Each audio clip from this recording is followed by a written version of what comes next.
এই বাংলাদেশটার দাম কতটুকু? এছাড়া আমার কাছে বাংলাদেশের দামটা হইল 40টা ব্যাংক লুটপাট করার যত পরিমাণ টাকা অতটুকু।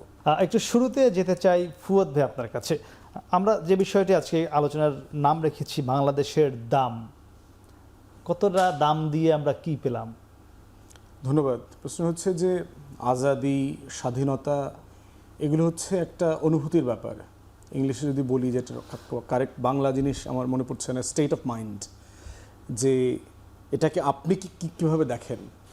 একটা যেটাকে আমরা পতাকা বলি, আপনি যদি যে মানুষটা অন্ধ বোভা, যিনি কখনো এই লেখাপড়ার জগতে বিচরণ করেন নাই, তার কাছে এটা কিন্তু একটা কাপড়। ওটা দিয়ে সে হয়তো ধরেন কখনো ঘর মুছবে, কখনো সে ঝাড়ু দেবে, কখনো একটু পাতিল মোছা ধোয়া মোছা করবে, গরম জিনিসটা পাতিলটা চুলা থেকে ওঠাবে, তার কাছে ওই জিনিসটা সিম্পল একটা জিনিস। অথবা ধরেন যারা ভিনদেশি, একজন আমেরিকান সিটিজেনের কাছে আমার লাল সবুজের ওই টুকরাটা যদি দেন, তার কাছে কিন্তু এটা পিস অফ ক্লথ, শুধুমাত্র এক টুকরা কাপড়। জি। কিন্তু বাংলাদেশ যারা সচেতনভাবে অউন করে, বাংলাদেশের জন্য যারা যুদ্ধ করেছে, লড়াই করেছে, বাংলাদেশের জন্য রাজনীতি করেছে, সেই মানুষগুলোর কাছে এই এক টুকরা কাপড়টা আসলে কি, এটা তার কাছে তার জীবনের থেকে বেশি গুরুত্বপূর্ণ। কারণ এই কাপড়টার মধ্য দিয়ে সে অনেক কিছু দেখে, অনেক কিছু বোঝে, অনেক কিছু তাকে বোঝানো হয়। এই কাপড়টার জন্য চিন্তা করে দেখেন যে আমাদের এই যে আর্ম ফোর্সেসের যে ট্রেনিং হয়, তাকে আসলে কি ট্রেন করা হয় যে এই লাল সবুজের এক টুকরা ভূখণ্ড অথবা পতাকার জন্য তোমাকে জীবন দিতে হবে।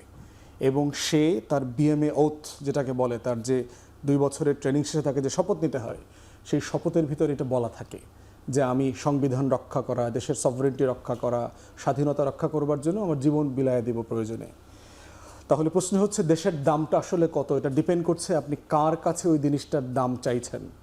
ধরেন একজন নারীর কাছে একটা শাড়ির যত দাম, একটা পুরুষের কাছে একটা শাড়ির আসলে কত দাম।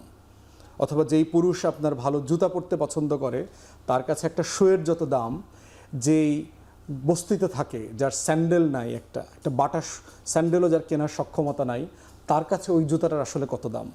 তো এই জন্য স্বাধীনতার দামটা কত, বাংলাদেশের দামটা কত, এটা ডিপেন্ড করছে কার কাছে আপনি জিজ্ঞেস করছেন।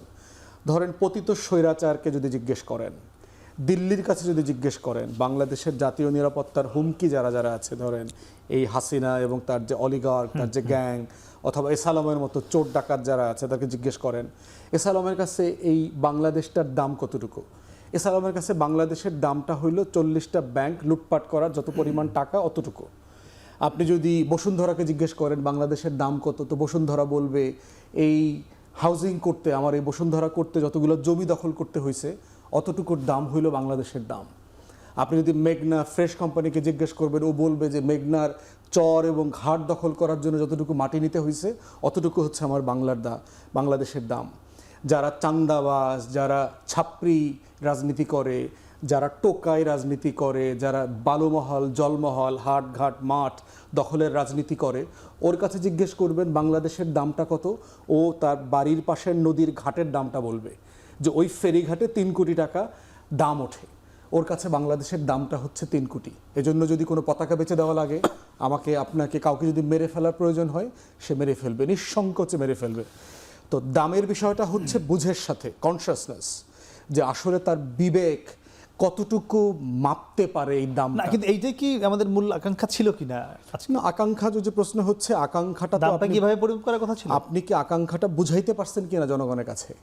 আপনি আসলে জনগণকে, যে আমরা বলছি যে আপনি শুধু ডেটা স্ট্যাটিস্টিক্স দেখেন যে আমার দেশে শিক্ষার হার বলা হচ্ছে 70% প্লাস, 72%, 73%। রিয়েলি কারা? এই শিক্ষার ডেফিনেশনটা কি?